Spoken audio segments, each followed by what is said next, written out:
مریم نواز شریف مسلم league نون کی senior نائب صدر اور چیف آرگنائزر مقرر۔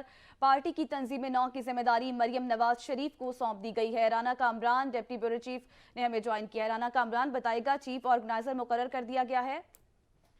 جی بالکل، پاکستان مسلم لیگ نون کے صدر میاں شہباز شریف نے پارٹی کے بڑے تنظیمی فیصلے کا اعلان کر دیا، جس میں انہوں نے مریم نواز شریف کو پاکستان مسلم لیگ نون کی سینئر نائب صدر مقرر کیا اور ساتھ ساتھ ان کو چیف آرگنائزر کا عہدہ بھی دیا ہے۔ اور ان کے جو ترجمان ہے پاکستان مسلم لیگ نون کی مریم اورنگزیب، انہوں نے شہباز شریف کے تصور سے ان کا اعلامیہ بھی جاری کر دیا ہے۔ میں آپ کو یہ بتاؤں کہ مریم نواز شریف تمام سطحوں پر پارٹی کو ری آرگنائز کریں گی اور انہوں نے یہ ادا کیا ہے کہ جتنے بھی ڈویژن ہیں تحصیلوں کی لیول پہ وہ فوری طور پر اپنا کام شروع کریں گی، تاکہ پاکستان مسلم لیگ نون کی جو تنظیم سازی ہے اس کو فوری طور پر ایکٹیو کیا جائے۔ اور اس کام کے لیے آج ان کا جو نوٹیفکیشن ہے وہ جاری ہو چکا ہے۔ اب اگلے لائحہ عمل میں مریم نواز شریف جو ہے وہ مختلف ڈویژنوں کے اور ضلعوں کے دورے بھی کریں گی۔ دورے بھی کریں گی۔ بہت شکریہ رانا کامران۔